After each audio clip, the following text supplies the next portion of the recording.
Hello and welcome to the UK and Ireland Minnesota Vikings Fan Club podcast. We are live. I am your host and fan club president, Big Deal Rich, and I am joined by three of our club amigos, all round nice guy, and vice president of our establishment is John McDonald, our content lead, and my digs when I'm in London, Mr. Tom Perry Jones, and our dad.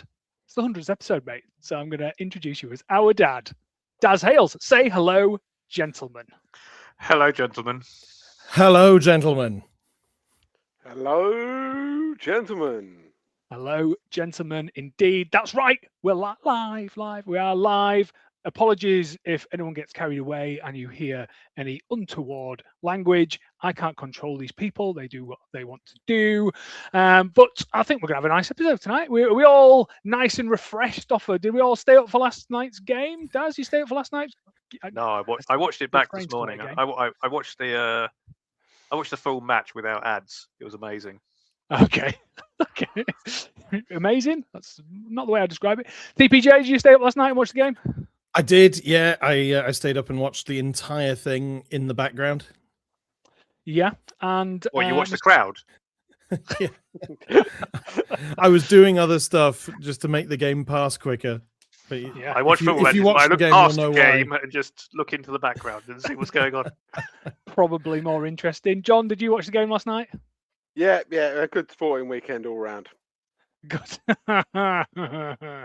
We'll swiftly move on from that. Me and John have already talked about this. I'm going to say in early bingo card, Sunderland Arsenal game. We got absolutely walloped. Arsenal are going to win the league. There's no doubt about that. It wouldn't be our 100th episode without Rich talking about Sunderland. I mean, yeah, but we're pretty good this year. So, and considering the Vikings have been subpar, it's nice for me to have a sporting team that sometimes wins a game every now and again.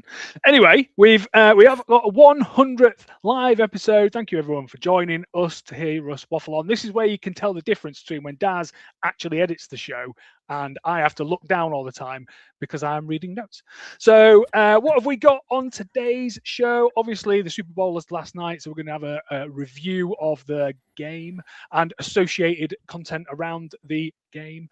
And we've got some news. There's been some news that's happened. Last time we logged in, or last time we delivered an episode, there's been some news that's happened in betweenst time. We're going to look back. We've had 99 previous episodes to this amazing 100th episode. What have been our best bits? If you're listening live and there's any way we're on social media, if you want to contact us and tell you what you think your best bits of the last 99 episodes were, let us know. You can tell we're live, can't you? It's not going to come from this one, so it is the previous 99 that we're talking about. And then we're going to take fan questions. If you are listening live and anything pops into your amazing Vikings community brain that you would like to ask us for reprobates about, then just let us know and we'll see if we can answer it. That's the plan. TPJ has told me that I'm supposed to do the news. Are we doing Super Bowl review first? We'll do Super Bowl first. Super Bowl first. It's the pressing issue, Richard. It's the pressing issue, pressing or depressing issue. I was going to say, I misheard. I thought you said depressing issue. I have seen a furor on social media for various elements of the Super Bowl. We'll start at the start. The build up to the game was interesting. The amount of shows before the show was pretty cool. Green Day were good. I like Green Day. They're from my era. Everyone enjoy Green Day? Yeah. As I said, I didn't get to see any Green Day because I was in the pub watching it on Sky Sports, so they didn't show any Green Day whatsoever. Yeah. Oh, mate. It was kind of a safe set from Green Day.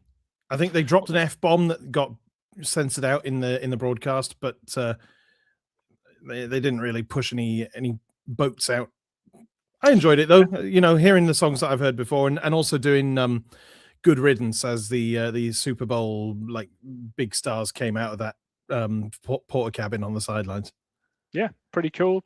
And it was pretty tame. Last time I saw Green Day live, The last song, they jumped on the drum kit and burnt it whilst we were watching, which was pretty fun. Didn't do that last night. And then moved on to a couple. Did anyone like the national anthem? It was fine. You know, he sang it slowly and with contemplation. Yeah. See this, I missed all this bit because I like I say I only watched it back today on our favourite streaming platform of football natures, and so I only saw the game. I didn't actually see any of the preamble. So who sung the national anthem? Charlie guy? Puth. It was Charlie Puth. Yeah, Yeah. actually. Who, as I mean, I am an old guy and don't know anyone, but I'm very much aware apparently now that he is a singer-songwriter. I'm pretty good at it. He sang. I mean, the words coming out of his mouth were pretty good, but I don't know if I'm a purist. I like to have someone belting it out and blah blah. He messed around with it a little bit, not to my taste. But again, what do I know? I'm just an old guy. I like to see someone make it their own. Like you want one that you're going to remember, and for good reasons. You know, to sing it with some embellishment, something that is of your style. But yeah, it was fine. Don't do a Fergie. Yeah. The trouble Like I is, said- like you don't want the national anthem or anything else to do with the Super Bowl to be the highlight, be like above and beyond the game itself. Well, almost like we practice this stuff. Let's talk about the game itself. TPJ, I'll come to you first. Are we just lucky doing me. it quarter by quarter? Are we talking about Super Sammy Darnold? What it was? Well, yeah, I mean, we can talk about Super Sammy Darnold. The issue that I've had the last few weeks is everyone saying, "Oh, when the Vikings let him go, how does it make you feel to see Super Sam Darnold in the Super Bowl when your front office let him walk out the door?" I'm like, we've said over and over again, there's no guarantee that he would have had the same season he's had with Seattle if he'd stayed with us. So we can only deal with the world that is presented to us. I'm happy for Sam Darnold that he's won a Super Bowl. He's the first quarterback from his draft class to win a Super Bowl, and that's a draft that included the likes of Baker Mayfield and was Josh Lamar Allen in that Jackson. same Josh draft Allen class? and Lamar Jackson. And Lamar Jackson. Yeah, Yeah. like these are three guys who are almost certainly going to be Hall of Fame when their careers are over, and Sam Darnold's won a Super Bowl before any of them. He certainly has. I mean, he didn't do much to earn it. Like he only got about 200 yards through the air and one touchdown at about a 50% completion rate. But it was, we knew going in it was going to be a defensive slugfest. We did know going in it was a defensive slugfest. The Seattle Seahawks defense are pretty good. Let's face facts, and they put on an absolute masterclass last night. Made Drake May look very, very average. Now, can we please give him his full name? Drake May. Why? Oh, have you not seen that's what he's called on the internet? Okay, no, I didn't. Know Anyway, that. Again, sorry. I'm old, so what do I know? So yeah, I thought he looked like a rabbit in the headlights, if I was brutally honest. And I think throughout the whole of the playoffs, I think it's weird. Seattle Seahawks are NFC West. Yes. In my knowledge, are we to assume that the three best teams in the NFL this year were all in the NFC West? Yeah, I think it's probably yeah. Yeah. Well, it's certainly in the Probably- NFC. Yeah. Probably the three most rounded teams, I would say, were in the NFC West. So one of them was going to win it.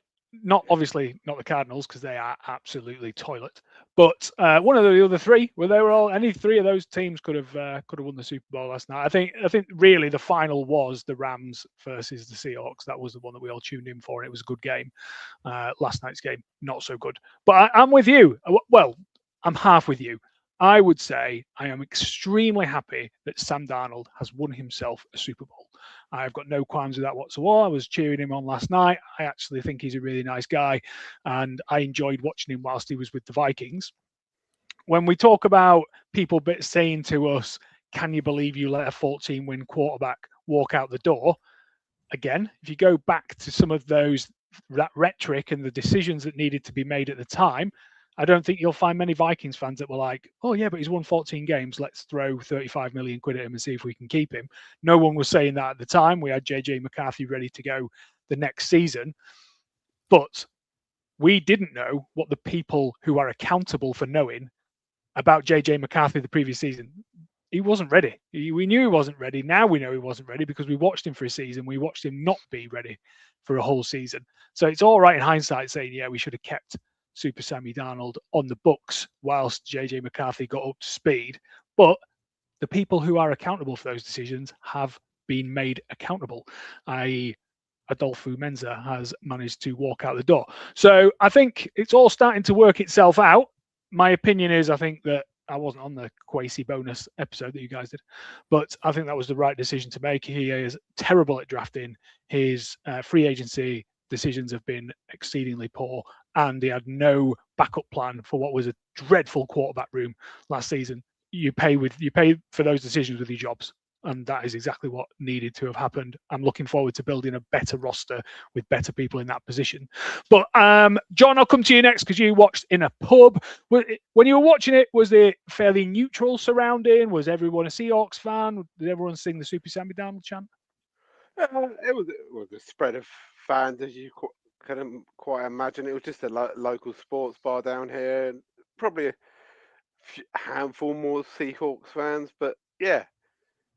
By the end of it, there was like 6 people left in the place. So, yeah, it was I think it was a great game actually. It was a defensive masterclass, quite frankly. It's one for the purists. I'm not going to lie, but yeah, definitely enjoyed it. And it sprang to life in the fourth quarter. Daz, when you were watching it back, how long did you have to wait before it got good? Well, I mean, like I said, I like a defensive performance. So I wasn't necessarily not enjoying the first 2 quarters. I think it started to spark in the second half.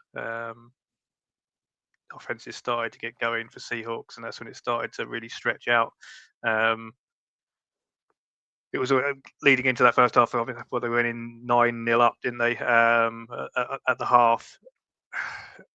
It felt like it still could go either way and go in the second half if it just needed one offense to do something half decent.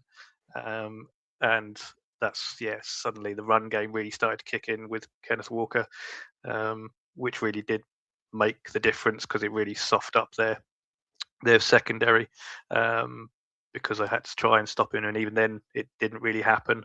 So that was, it was a good game, but obviously the second half was probably more entertaining if you like to watch. On Sammy Darnold, like I think collectively, I was very happy to see him. But did he win them the Super Bowl? I think pre-playoffs, he still had the highest number of interceptions. If he was getting those interceptions with the Seahawks, I can only imagine what would have happened with our. I don't think we had a full offensive line as planned until game 10 or 11, so it would have been disastrous. I think there was, so the argument that we would have been keeping Sam Darnold and having a similar sort of season is just it's just trying to make ourselves feel better, I think, because it would never have really happened. Too many other things alongside poor quarterback players what caused us grief this year. So good. I thought Kenneth Walker is an absolute beast. I thought Gonzalez on the Patriots defense had an absolutely outstanding game. I think he needs a shout out because he was shutting down Rashid left, right, and centre. That was a name that really cropped out. And then the Seahawks defense is different to the old style Legion of Boom, but I think it shows that secondaries are important. I mean, their secondary, they've got 5 or 6 players in that secondary that are absolutely top drawer, and that makes a huge difference. If I was B-Flow, that's where I would be looking for our defense to really improve, is to shore up that secondary and get some actually top quality players in there. I'll tell you what then, question on the fly, because we've watched Super Bowl winners with an outstanding running back and a very good secondary. You've got your first pick in the 2026 draft. What do you take? cornerback or safety. TPJ, what do you take? Probably would go the same. John, what do you take? I'd take Love. Running back. The best running back in that class. He's going to be he's going to be in a bailout position. He's going to be. I think he'll be there. I think he'll be there. Yeah. I've looked at it. I can't see secondary worth where we're at drafting if we're going to go for the first. But yeah, as you can imagine, me and Darren have been doing a fair bit of mock drafting recently. I can't get into it. I can't start now because it'll be every half an hour. I'll be on my phone. Oh, but what happens? Yeah, I've not done too many mock drafts, but I have been scouring the scouting top 100 prospects. So look out for some future content. I'm with you, John. Running back. I take the impact a top 5 running back, top 10 running back can have in your team. And let's face it, Jones is not a bad running back. He's just been inconsistent and injured. And Mason, again, not a bad 2-punch. But if you look at the teams with top running backs, Jahmyr Gibbs, who's the lad from Tampa, the rookie from Tampa, the guy A-Chain from and Walker. The Dolphins. They make Bijan Robinson, excellent guy. Hall's going to be available next year. I just think it stretches the play and allows you to have a look at, getting that ball to JJ. It makes the defense question what you're going to do. So for me, I'd be all over running back in the first round. It's just a matter. I think with running backs, they can be so hit and miss. In the first round, certainly. Have a lot of them been missed recently, though? He would be. Love would be the only one I took before the first. I was going to say, I was about to say the same thing, John. If Love is there, I will bite the hand off. If they don't take him and he's there, I don't think he will be. I personally think he'll go earlier than 18. So if we wanted him, we'd have to trade up and get him. But if you don't get Love, the drop off is quite significant to the next best running back. I don't think there's another first round running back really, unless you're maybe a very late rounder. But so that's why I think cornerback or safety is probably a more likely option for us. But without any moving about, that is the drop off is big with running backs, and that's why you often see them taking the end of the first or early second. Like Dalvin Cook was an early second rounder, and look how he panned out. It's really not a very strong skill player draft really this year. Wide receivers are not that great. QBs are not really that great. There are some really good centers. Yeah. So that are coming out. We could do with one of those. Yeah, we could do one of them. We could do. So look out for like mid rounds. I think there's definitely some good centers that we could be looking at. And we need the depth. I think that's again going back to why our fares have not been great over the past couple of years. It's we've not had the depth of the squad. Our drafting has been absolutely pathetic. So we need to hit. We've got is it something like 7 picks in the next draft? Yeah, should be. Yeah, unless we use them all for Burrows, of course. We're not getting into that conversation now. I don't think so. No. What are you saying, John? I think it's 10 picks, isn't it? With compensatory picks. We should have 3 compensatory picks coming. We've got a Hall. That's all I can think of. We've got the most. One for Sammy Darnold. Yeah, we've currently got 8, but compensatory picks have been decided yet. But we're expecting Sam and Daniel Jones to get us 2. So currently 8, potentially 10. Yeah, I think we need to use them all, and we need to hit on most of them. So that's going to be interesting. Let's move on. Well, one last thing before we close out Super Bowl talk.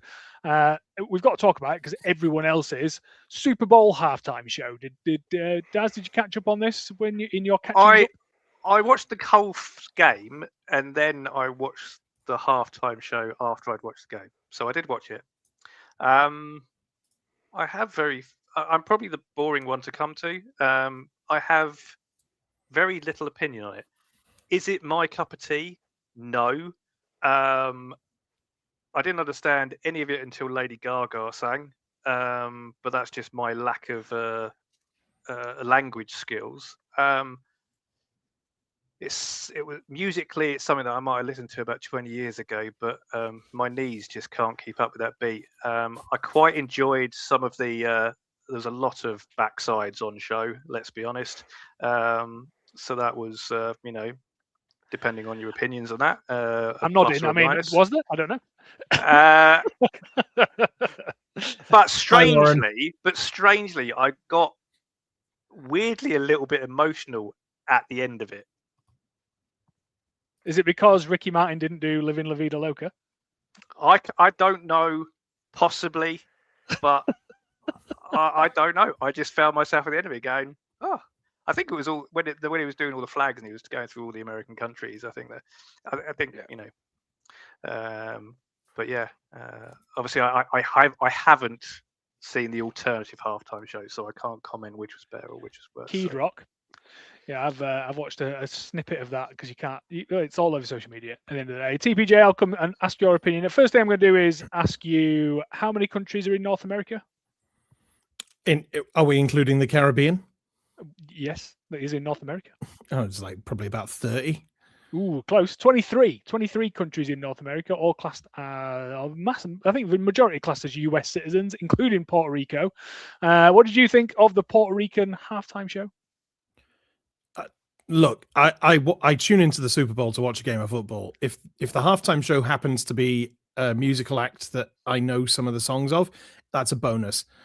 If it's not for me, and I don't care. Like, I'll go off and make a cup of tea or like refresh my popcorn or something. I did enjoy it, like the symbolism of the set that they had out, with the sugar plantations and the what's it called, the piragua guy. Yeah, it was all like, it was all cool. Like, I didn't understand well, no, I can't say I didn't understand a word of it because I do actually speak some Spanish, but hablo español. Hablo un poco de español. Pero no entiendo mucho de la halftime show de la Super Bowl. Entonces, no entiendo. Entonces, I can't really form an opinion on it. There you go, John. I'm coming to you. For those that have just tuned in, don't panic. Don't adjust your set. You haven't got the Spanish version of this. I thought DAZN had taken over. I know.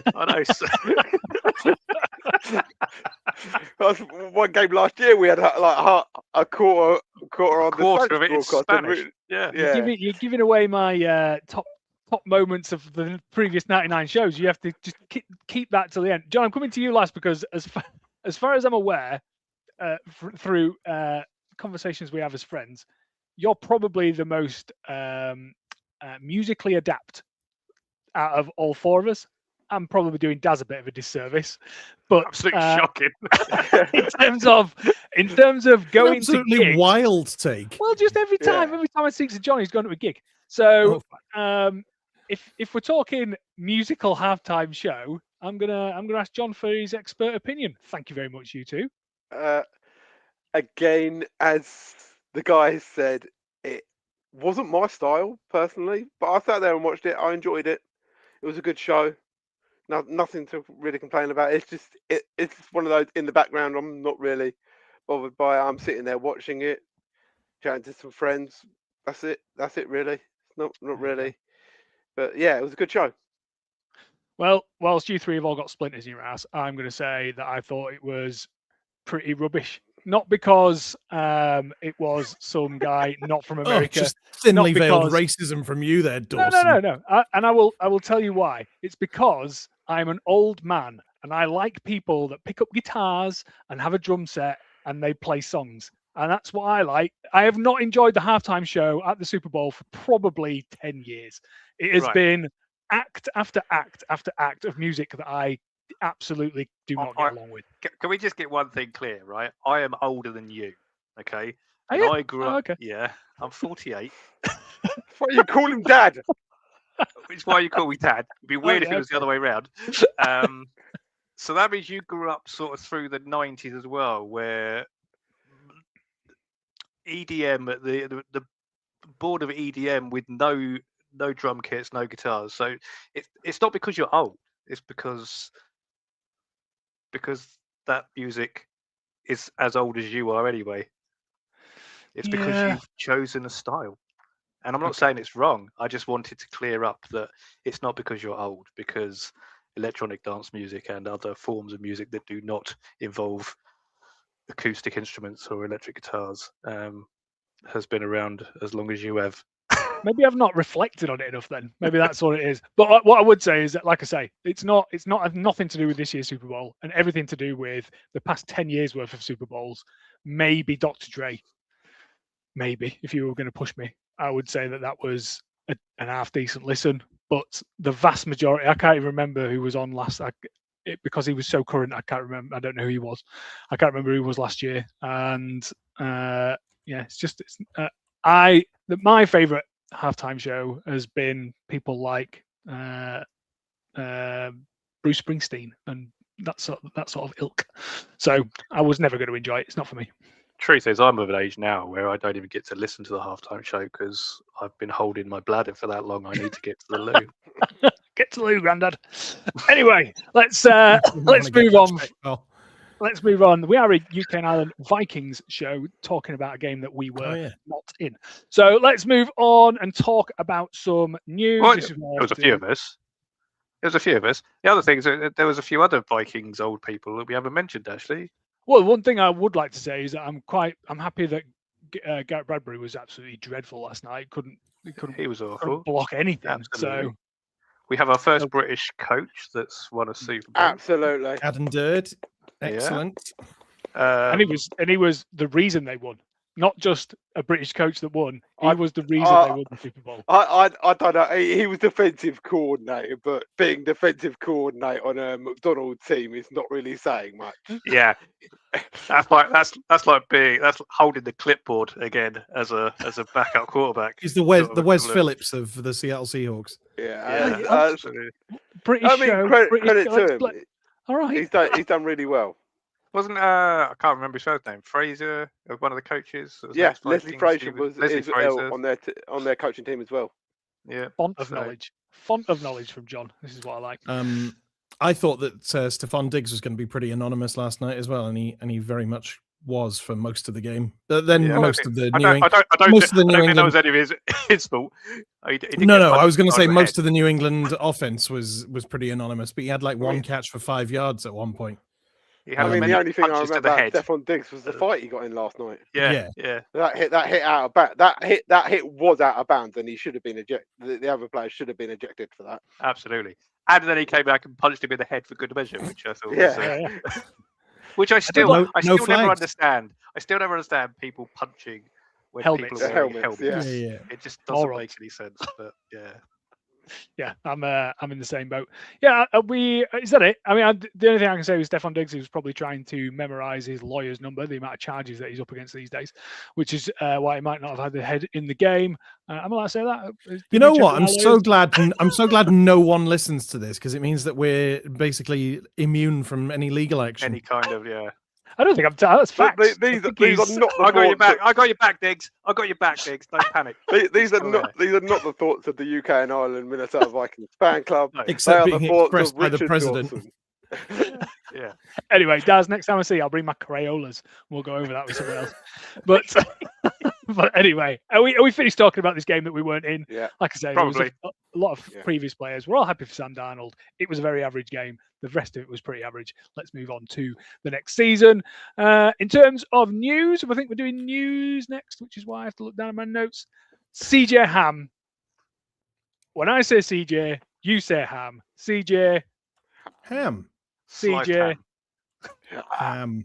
Has officially retired from the NFL. Can we have a big, well done round of applause for CJ Ham? He was our. Have you got it, Daz? Our beatbox. I forgot we're live, aren't we? We are live. You haven't got it right now. We'll probably move on. No, go for it. So he was our Man of the Year representative, and actually a Viking that was on his podcast. Oh no, not that one. It's good job we're not live and making fun. You absolute numpty. So it was nice to see He's CJ put the wrong Ham. tape in the recorder. It was nice to see Hero. CJ Ham. It's not like I was watching the last episode of Stranger Things where they've got a radio show where you don't even have to move the tape. Shush. It says the thing and you click the button. Anyway, so CJ Ham was at the Super Bowl last night along with all the rest of the Man of the Year nominees. He didn't win, did he? I think we learned a few days ago that No. who was the winner for that. But it was nice for him to be there with his family. Yeah. If we don't win it, no one really cares, do you? I mean, there won't be that many. They get a Darth Vader on their uniform for the rest of their career. Ah. Is that what that badge is on Dak Prescott's jersey? Yeah. It looks like a Darth Vader. Yeah, that's you've won a Man of the Year. Again, another Bobby Wagner. fault of knowledge. Yeah. I just thought it was. Oh, sorry, but Cam Hayward won it a previous year. Yeah, it was Bobby Wagner. Sorry, my bad. See? My bad. Hey! This is why we keep him around. Anyway, so it was nice to see. It was nice to see CJ Ham live on the telly box last night, lined up amongst. At the end of the day, we talk about the sport because we enjoy the spectacle and we want to win and all that sort of stuff. We sometimes neglect to mention the impact on local communities that players within the sport have and the sport in general. And it was nice to see a display of that action in the most important stage on the NFL calendar. So good to see that. Anyone else got anything to add about CJ Ham's retirement from the game? Just an amazing trail he lays there. Just an amazing career path coming from pretty much nothing to where no one believed in him to one of our a fan favorite at least. Yeah. An unsung hero a lot of the time. Very much so. Including by me on occasions, I admit. But some would say, and especially Kevin O'Connell, an unused hero. The amount of times that we were 1-2 yards off a third or fourth down or the end zone that he probably should have steamrolled in. Maybe that's something for us to learn. But yeah, well done again, CJ Ham. Always good to see Vikings later. So we know CJ Ham's retired. Does that mean that Smith's on for another year? We haven't heard anything about this yet. I don't think we will until. It's going to be a little while. We won't hear anything for a little while. He said he won't make a decision for a little while yet. He's made the decision, but he won't announce it just in case he wants to change his mind. Just tell us. I read an article earlier in the week from Judd Zulgad, one of the Vikings beat reporters, that said he feels like maybe the Vikings are trying to get Smith to come back for another year. And every day that goes by that he hasn't announced his retirement, the possibility of the anticipation that might be the case increases. But I really can't see it happening. The man's been through at least two emotional roller coasters of, potentially retiring and then not. I think the thing is as well is that now we've got rid of Crazy who can't draft anyone. We don't need that safety net. We can get someone in to actually draft a safety. Safety net. And see how we get on with that. But I'm moving on because okay. We're getting halfway through stuff. John, I'm coming to you because they've announced the some of the international fixtures for the upcoming season. I know that you are hot on the international games. Do you want me to remind you who's been announced already, or have you got a memory box that you can spout out? Well, we've got the Brazil going in. What I assume will be the order will be the Brazil game first, going to Rio for the first time. The Cowboys have been announced for that, so that's the first time they're going to be playing there. We've got Australia with the Rams and the 49ers. Worst kept secret. That's probably why it's been announced so late, the international games, because the Rams were still in the playoffs at that point, so they didn't want the distraction. And then you've got all the European games. You've got Mexico coming back. So yeah, all looking good. We got Paris joining us this year. No Dublin, but that's gonna come back, guys. Roger Goodell said it's gonna come back, but we've got 9 international games. Can people remember that? 9 international games. Come on, calm down. Yeah. Yeah, we've got Paris coming up, and that's going to be the Saints. So yeah, Saints playing at home. So it could be us playing in Paris next year. Who knows? It would be remiss of me not to have had a look at hotel prices for Disneyland Paris in October next year, which is where, if we were going to go over and watch the game, that's exactly where I would stay. None of this staying next to the Louvre. I'd be shaking hands with Mickey in the morning and then watching the Vikings in the afternoon. So I'm looking forward to it. I think we all know that the scope of the international games. So we've got 9 games. That means 18 teams, unless the Jags are playing twice. Yep. Another Yep. team can play twice. If they do it twice, I reckon it will be London and Paris. Okay. They do it back to back, unless it's 2 teams. Unless a team plays twice in London. Yeah, that makes sense. I'm almost forward thinking to the point where we know that there is going to be an international game on every team's schedule going into the future. How far are we, John? How far are we off that happening? Do we think? I think they're gonna stick with 9 games for a couple more years, because I think we've reached. I don't think you can squeeze many more games into Europe. You could maybe give another game to Germany, but I don't think you can squeeze many more games into Europe at this point. Fair enough. So we're looking at something like Japan or Abu Dhabi or something along those sort of lines. Yeah, So, the Saudi Arabia, that kind of. Let's we if you like that content, we've discussed this on a previous episode a couple of years back, where I actually predicted Paris coming up in a couple of years, long before it was ever even thought of. this is why I'm talking to you, mate, because you know the scoop and the deal on the international games. Yeah, I think I'd be mega surprised if the Vikings are an international game this year. Apart from the fact that we're all knackered, because all we do is seem to put and host tailgates and week-long events for international games. And I'm not saying we don't enjoy it, because we do. I was going to say, is it one of those my steak is too juicy, my lobster too buttery situations? No, what a shame. So myself and Richard have been talking to other club leaders from around the UK, from other NFL teams, just talking to them about, well, what do you guys do? We don't have international games. You guys always have the international games. Well, what do you guys do? Oh, London's pretty much easy for us now. We just rinse and repeat. Yeah, easy. Job done. Could put it on tomorrow. So yeah, it's one of those ones I'd like maybe a year off. Maybe go to Minnesota, watch a game. You never know. But we did both last year, mate. We did. You're not allowed out of this country. Well, I'm already booked, so no. But to be fair, it's potentially when the pre-season. I'm not going for regular season this year yet, depending on how the house move and Lauren reacts. So yeah, I'm definitely going to be. Lauren, if you're watching, don't let I him hope go. she's not hearing about it for the first time on this show. We did discuss. So I come back from Minnesota the week before the regular season starts. I did suggest that she flies home with the kids and I stay on a week. And if we're at home for the home opener, then I'm already in the country. Why would I not go to it? That went down badly, so I'm not doing that. And so we'll see. That was just with Billy that went down badly. So you're not watching a game without me, Dad. Yeah, and especially I looked at all the fixtures. So Minnesota United know that I'm going because they're not playing at home. The Twins know that I'm going because they're not playing at home.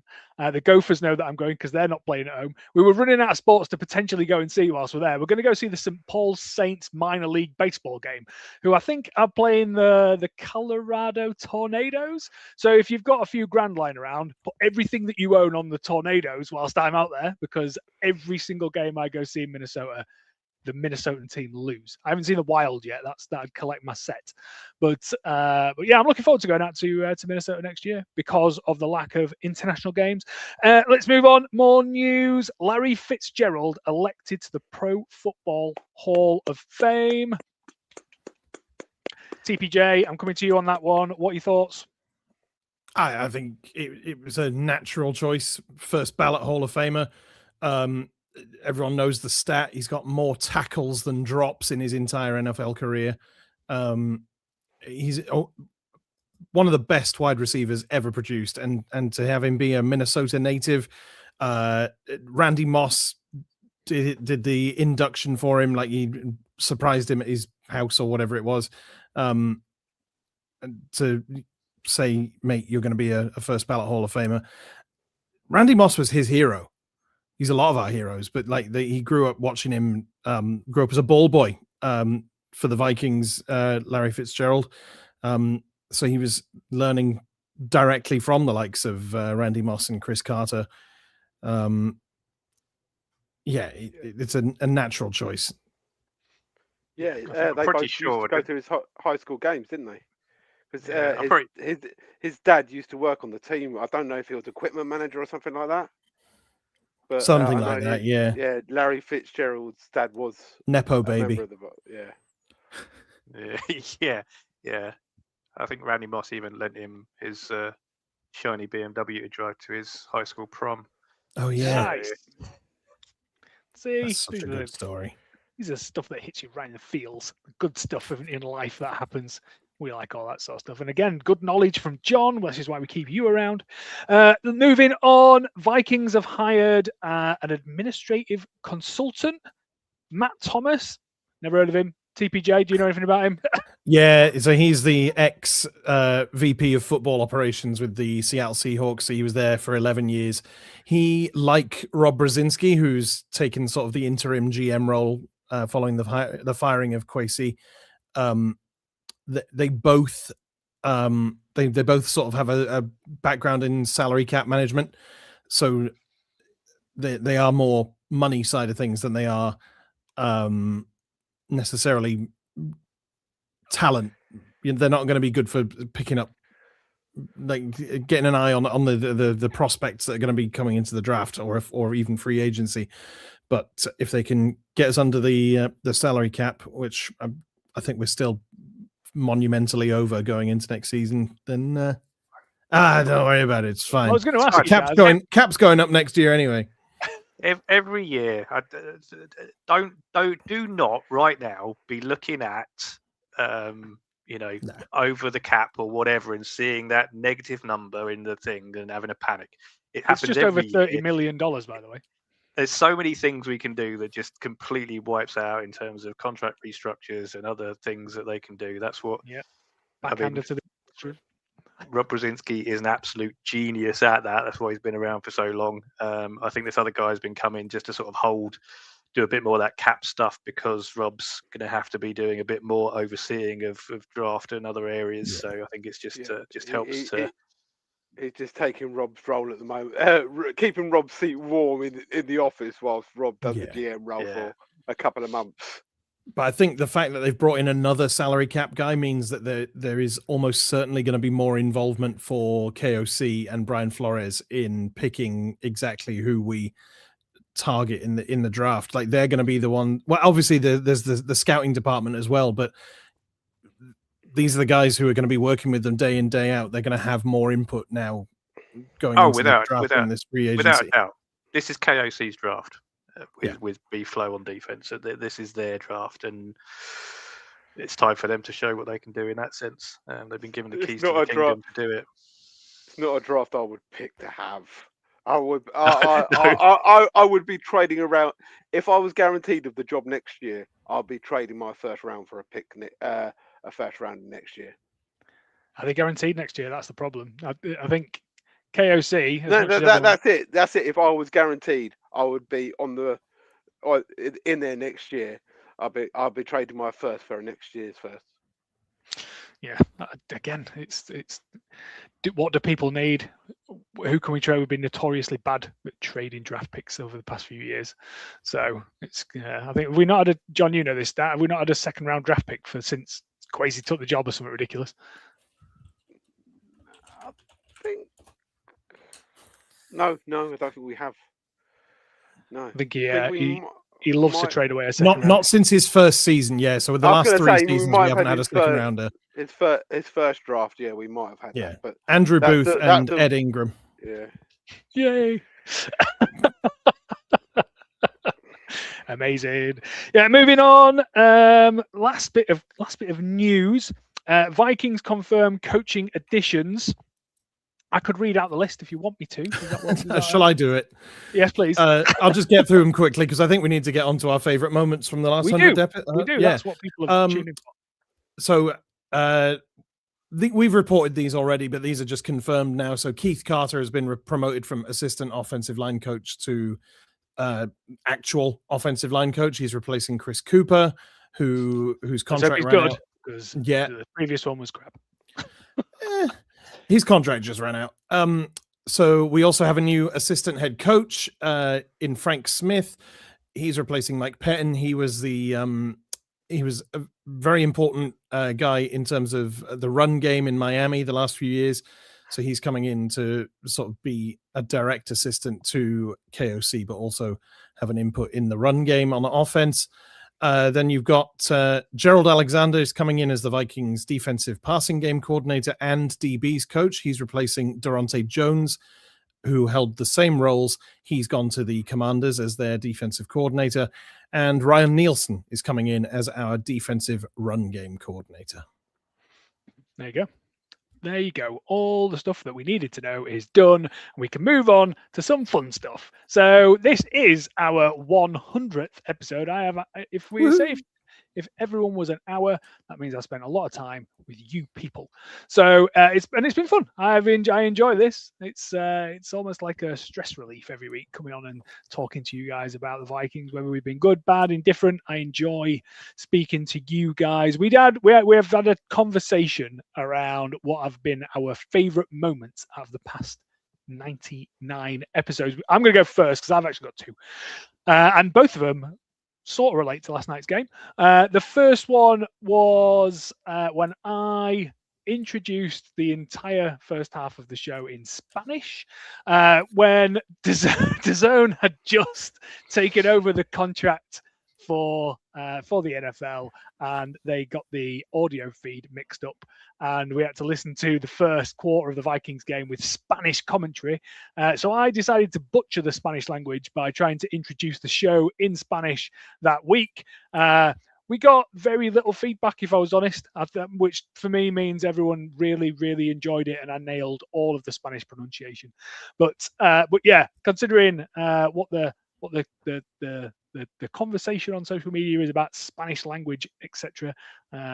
One of my favorite moments, although I didn't feel it at the time, I was sweating trying to read the Spanish off my script because I haven't done Spanish since I got a B in GCSEs.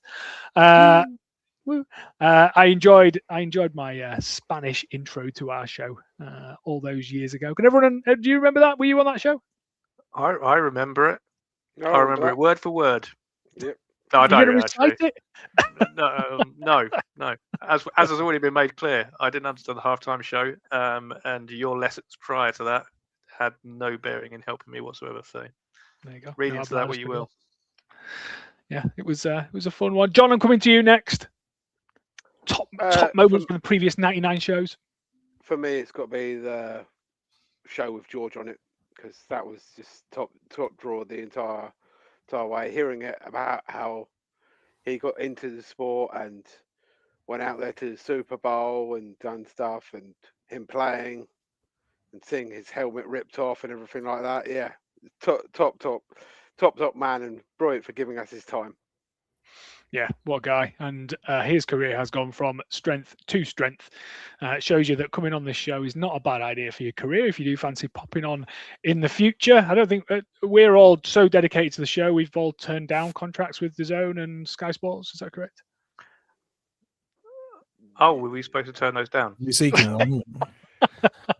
This is awkward.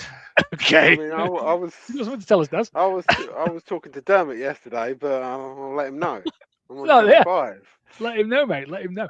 Yeah, we've got dedicated jobs right here. Can't be taking those fancy dancy jobs with premium broadcasters. TPJ, what is your favourite moment out of the past 99 episodes? I think I'm going to go with a sort of a personal moment, and that was getting to interview Paul Allen when I went down to the Vikings practice before our game. Interview friend. I mean, do I want to admit to being friends with Paul Allen? No, not right now. But yeah, I when the Vikings played the Jets in London not last year, the year before, and I'm still getting used to it being 2026.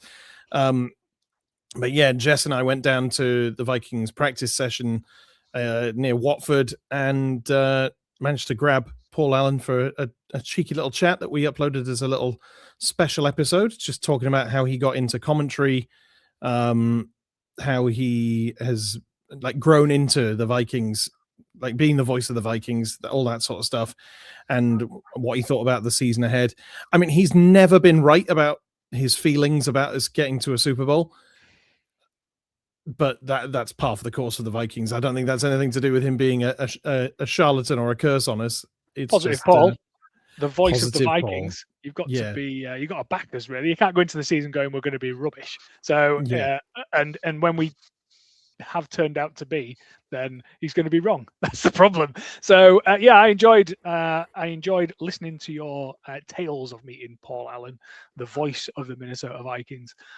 He does a great job of commentary, and let's leave it at that. Daz, what is your favorite moment of the past 99 episodes? So obviously I've not been here for the whole 99. I think you have been alive for the whole 99. Yeah, absolutely, but I've not been involved in them. I don't have a favourite, if I'm being completely honest. Every week that I get to come on here and chat Vikings with you idiots is a blessing. One that I do not take for granted. Except for that time when it wasn't. Well, apart from that one time, we don't talk about it. Mentioned it once. I think we got away with it. Don't mention it again. So yeah, look. It's this is a little band of idiots that get together and talk about something we all have in common.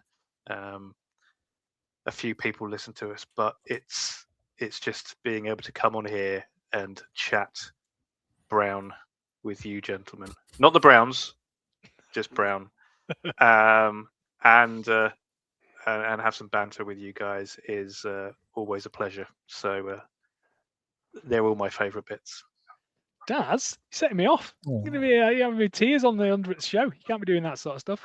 But I wholeheartedly agree with you. I love being part of the club. We have got a very special community of very special people, and because we've got the club and because we're allowed to be custodians at the moment of our wonderful Vikings community in the UK and Ireland, we get the privilege of being able to come on to this platform and have a chat about how we did in the game the previous week. So I couldn't agree with you anymore. I've very much enjoyed spending all my time with you on a Monday night, and long may it continue. And if anyone listens to the show and fancies sitting in one of these seats that we are in, we are always open. Open the door, come and tell us, come and sit down. The more voices out of the community, the better. For me, I'm going to round us off with one final favourite moment from the last 99 episodes. One moment that has haunted me until I was vindicated last night. I think it's time to wrap up, guys. When I it's been such a good show. Oh, it's guys. been such a good show. Sorry, guys. I'm beginning to count. When I potentially said that Super Sammy Darnold could turn into prime Tom Brady, I was mocked from afar. With good reason. I am looking at you, Jonah. Damn good reason. There was a lot of people who maybe misquoted me at that opportunity. I said that he could turn. Shit, you found me. I said there was some opportunity that Super Sammy Darnold could turn into prime Tom Brady. At the end of the day, that season that I exclaimed that, he won 14 games and was extremely capable in the quarterback position. And then last night, after winning another 14-game season, he led his Seattle Seahawks to a Super Bowl. And I was listening. That's a strong word. I was listening to the commentary on the game, and I'm paraphrasing, but I'm pretty sure that the commentator expleted that Sam Darnold was just like Tom Brady in his pomp. So I was ahead of the curve. That's what I'm saying. That was my favourite moment of the past 99 episodes because I was correct. I don't ever remember ever I don't seen re- Tom Brady as a ginger? Did you miss that Tom Brady era? I missed that era. When was that? Well, he played for about 100 years. It was somewhere in the middle. I So, don't, yeah, ever, so- remember, I don't I was ever talk- remember a 20 interception Tom Brady season, but Yeah. we'll see. Obviously, I I was missed that talking one. to as well. someone- I missed that one as well. Yeah. I was talking to someone last night who said that they'd started following the NFL like during the Tom Brady New England Patriots era, and I was like, that doesn't really narrow it down very much. You've got about 15 years there, mate. Yeah. So yeah, let's move on. Let's all agree that I was right, and then we can move on to the next section of the show. No one's disagreeing. I'm going to keep talking. I think the running order suggests. I'm just bringing it up again. I think we've got some fan questions.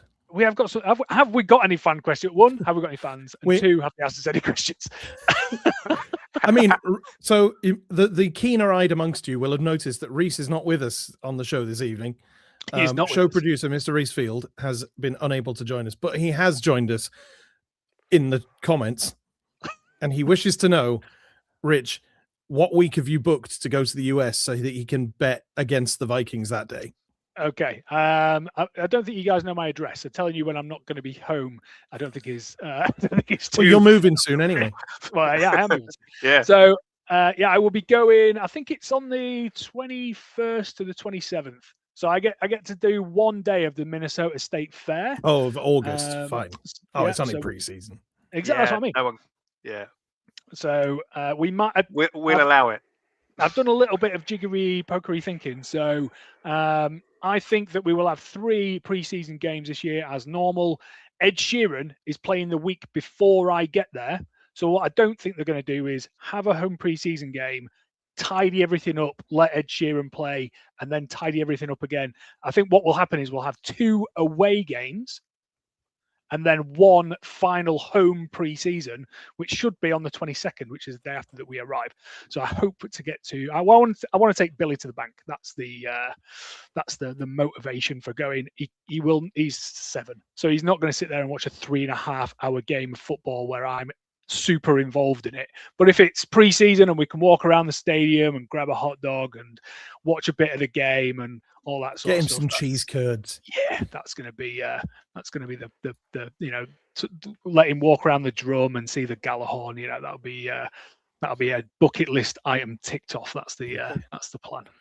JJ Well, you are in luck McCarthy- that it is going to be 2 road games this year in preseason. JJ McCarthy got injured during pre-season last year, wasn't it? I mean, Are we if now- are we Richard's now- going there, if Richard's going there, Are we now Oh, saying oh, not oh, only- oh, not oh, only- boot. not only- are we saying we that just Richard's asking not for only trouble? a jinx for games losing, we're now putting an injury jinx on him as well, that he's likely to take players out in pre-season. It's not been tested. You're right. It has not been tested, and I'm not I'm sure. just saying when it happens, that's the man What? to blame. Okay.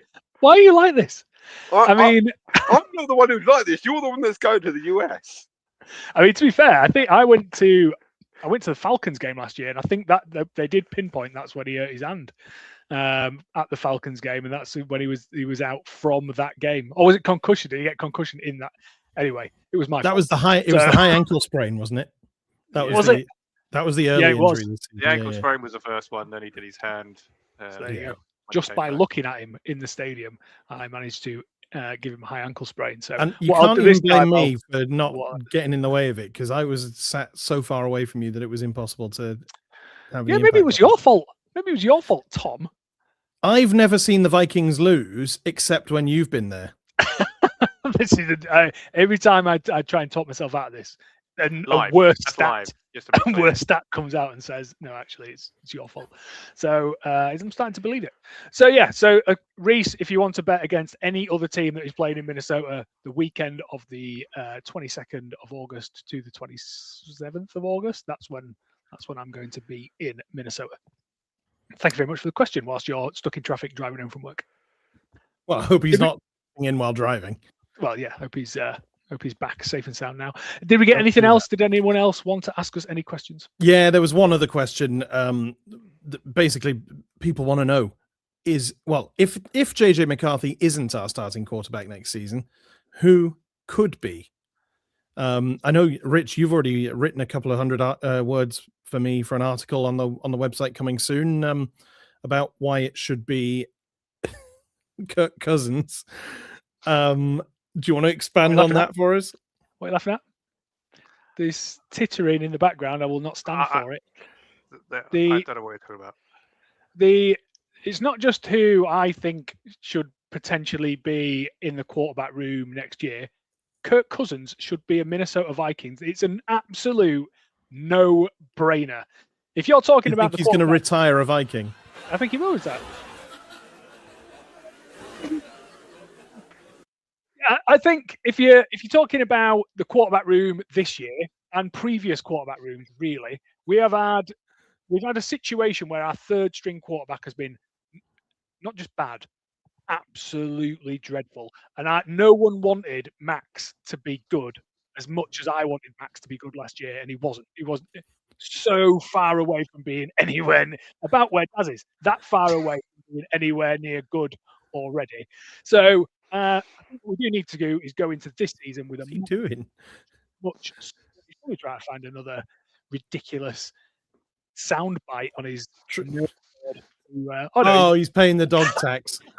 You're interrupting my spiel on Kirk Cousins. Right. But I think we should start a quarterback if JJ can't make it.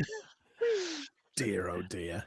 So what I'm saying is we need a much stronger quarterback room next year. That's a necessity, especially as your previous GM has been fired based on the fact that our quarterback room has been poor for the past few years, amongst other things. Can't draft, can't find in free agency. So what we do need is a really strong quarterback room. We know that Kirk Cousins is getting released by the Falcons in the coming days. So he is going to be on the market. We also know that he's not going to be a QB1 anywhere in the league. He is on the fringe of being that, and no one's that desperate to pay a 37-year-old coming off an injured season, Kirk Cousins, mega bucks to come in and start as a quarterback. So he's going to be looking for somewhere to play in the NFL where he knows he's not going to be a 100% starter. He's going to be someone that is going to aid and abet someone's going to be a first starter, or he's going to improve and add depth to the quarterback room. We are desperate to have a competent QB2. If I see Carson Wentz suit up in purple again, I'll be very upset. And it sounds like, that's one of our options for next year. I thought we played well with Carson Wentz when he wasn't injured and running for his life. He wasn't broken in 3 places. Yeah, but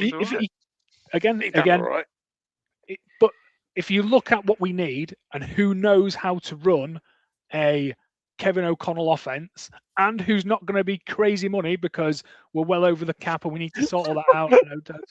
He has been crazy money, and that's why we didn't pay him last time. But he's not going to be crazy money this time. He can't hold us to ransom this time.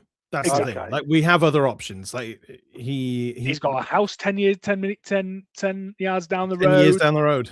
He probably still has that nice little alcove in his Kirk room for a Lombardi trophy.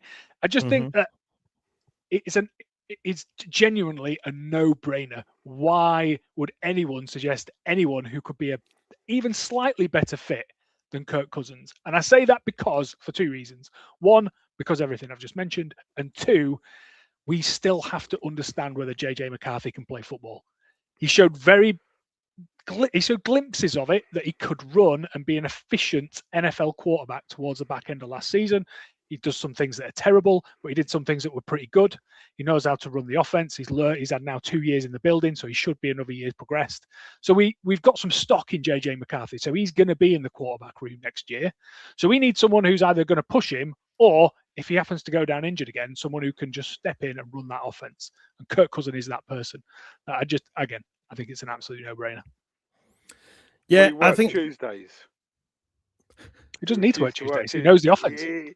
He refused to work. He refused to do any training or anything on Tuesday. Just sit at home.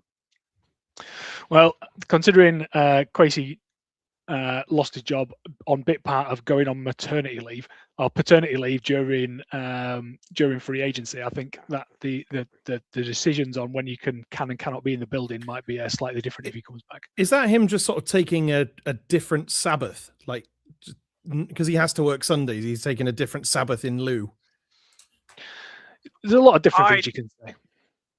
I don't know why people get so upset by that, to be honest. I don't think he's refusing. That was part he said when he signed the contract. I don't want Tuesday. Someone went, fine by me. No one was complaining about it from within the camp. So it was only when it came out that suddenly fans got on top of it. And it's like Sunday games practices are usually Wednesday, Thursday, Friday anyway. But then we also have the options of Joe Burrow is a potential target for trade capital. Kyler Murray's a potential target. Aaron Rodgers is potentially available. There are options at quarterback, and also we haven't completely given up on JJ McCarthy yet. What about Mac Jones? Mac Jones possible. There's a couple of small trades, but I don't. Yeah, Mac Jones cost us picks. We haven't got the depth in the squad to give away picks. That's my opinion. I don't think he'd be bad. I think he would be a good addition to the quarterback room, but he's going to come at a cost, and a cost that I don't think we can afford to give away. Same as Kirk Cousins is famous for going on the cheap, right? I don't think I'm going to side with Rich here. I don't think Cousins is a stupid idea. No, I think it depends on the money. He's good enough. What we ultimately, putting names aside, I think we all agree on is what we need. Is we need a backup QB in there that's going to push and during camp actually have a genuine chance of competing for that starting job and make JJ work for it. If JJ wins out in that preseason, great. That's what I think we all want to happen. But we need someone that's going to come in that can run the offense, is solid, doesn't get injured, because that's the other thing with JJ. He's got to prove that he's not made of glass. And Cousins does tickle those boxes. And yes, we can talk about all the money that Cousins and his agent has generated for himself, and more power to him as far as I'm concerned. That's, it's a business at the end of the day. But like you say, John, I don't think there's enough. He doesn't have the leverage this time. In theory, he's still getting some money, I think, from the Atlanta deal as well. So I think he's probably got the capacity to take a more favourable contract. But whoever it is, they need to tick those boxes for me. I get it. I get it just from past experiences with him. I think he'll sit out and wait until training camp's over, wait for the first starting QB to go down, and then cash in. You're a cynical man, John. You're a cynical man. just from watching Kirk Cousins' career, he's going to cash in and get as much as he can. Yeah, it's a different world, though, isn't it? He's always been a starting quarterback. He's always been, with free agent. He's always been there as one of the top free agents going. He's not that now. He's gone past that. I would love him back on a decent wage, but we're not going to. I don't think that's ever going to happen. I'd like to see it happen. And besides, if he does what you've just suggested there, Joe Flacco is going to be really annoyed, because where's he going to go? He's going to have to wait until another QB1 goes down. Anyway, that's my opinion. I think he's just an absolute no-brainer. Get him in the building and shore up that quarterback room, and either Max turns into something that resembles a quarterback overnight, or we need a QB3 as well. So it's going to be. And I think the other thing as well, I think we want JJ McCarthy to work out next year, because we're all invested in him. I've got a jersey. We put a top 10 was he? Yeah, top 10 draft pick on his head. And we've just seen Super Sammy Darnold come back from a terrible rookie introduction to the NFL to win a Super Bowl. So we know that people can turn it around. Baker Mayfield's another person that's turned it around. Who's the guy at the Panthers who looked okay-ish last season? Bryce Young. Bryce Young.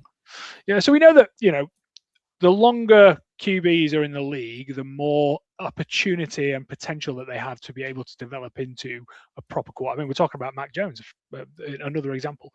Daniel Jones at the Colts. there's examples of them out there where we know. they're not unusual, mate. Yeah, no, but what That's we're my saying line. is, if we get him on I'm a glad someone 2-year got deal, that. if we get him on a 2-year deal, then he can oversee this year of JJ McCarthy to see if he does have a bounce back season and has a future, or he gets to mentor and push whoever we draft in 2027 to try and be the next franchise quarterback. Again, everything makes sense when you start to rationally think about it in the mind of Big Deal Rich. And yes, I just referred to myself in the third person. Do we have any other questions that have come in from listeners? I'm afraid that's your lot. That's the lot. That is the lot. I think it's about that time then to say thank you very much. Reese will be really cross that we don't go through the fact that we're on social media, but we are. Yeah, well, I think what we need to do is remind everyone that because Reese isn't here, we're not going to announce winners of the Fan Club Awards on this show. We were going to, but we haven't been able to make things happen today. So what we're going to do just quickly is say we've still got the awards open. They are accessible through all our social media platforms, except I think Blue Sky. So if you look on our social platforms and find those polls, you will find categories for Offensive Player of the Year, Defensive Player of the Year, Most Improved Player of the Year, Rookie of the Year, Off-Field Personality of the Year, and Play of the Year. I won't run through the nominees this time because you've probably heard them enough, and they will be on the polls on those social media posts.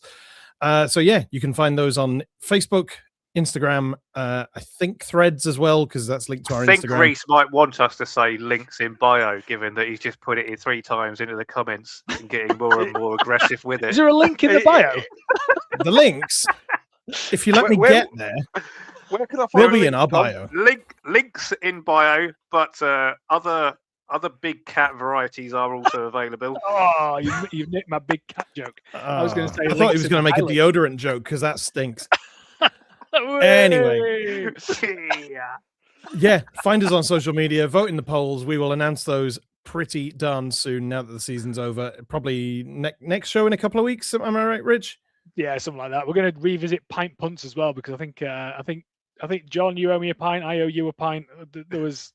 It didn't go. Everyone's getting thirsty and wants to claim. Yeah, it didn't go our way if this year. It's Right, Monday. Darren owes me a pint. Yeah, I probably do. For For that one thing I got myself involved in. Yeah, the one thing you got yourself involved because I got Yeah. laughed at. Lions finishing 4th. Who would have bet You on did that? say that, didn't you? He did Yeah, I say did. that. He did say that. Yeah, Wow. absolutely. And I did We've- go, "You're off your rocker," and I still stand by that. But it's been a weird season. Well, it's because they lost their offense and defensive coordinator in the same season.